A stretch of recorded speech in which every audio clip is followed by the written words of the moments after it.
माध्यमातून माझी मराठा समाजाला विनंती, आपला समाज हे शेतीवर अवलंबून आणि आता पाऊस पडल्या एकाही मराठ्यानं काम सोडून अंतरवाडीकडे यायचं, कारण आपल्यात मन आहे जुनी. कुणी जर वारलं मेलं एखादं तर आपल्यात मन आहे मड झाकायचं पण पेरणी करायची, कारण एकदा पेरणी योग्य वेळेत झाली की ती काळ्या आपल्याला वर्षभर पोटाला धान्य देईल.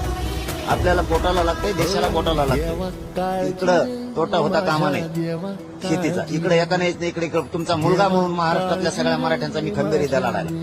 तुम्ही काळजी करू नका, त्याचे काम बुडून एकाही मराठ्यांनी इकडे यायचं. याचा अर्थ असा नाही की मी तुम्हाला येऊ देत नाही, काम बुडून यायचं नाही. पेरणी क्लिअर करून घ्यायची, आपले काय बी भरण्याचे सध्या दिवस आहेत ते सगळं क्लिअर करायचं. शेतात पाया घालायचे दिवस आहेत सध्या पेरणीचे दिवस आहेत, त्याच्यामुळं ट्रॅक्टर शेताने सुरू आहेत ते काम आधी करायचं. कारण आपण उदारनिर्वाह आपला त्याच्यावरती चालतो. त्या आरक्षणामुळे आपले लेकरं मोठे होणार आहेत, पण त्या शेतीमुळे सुद्धा आपले लेकरं मोठे होणार आहेत. एक खड्ड्यात जातो आणि एक उचलतो, चारही बाजूने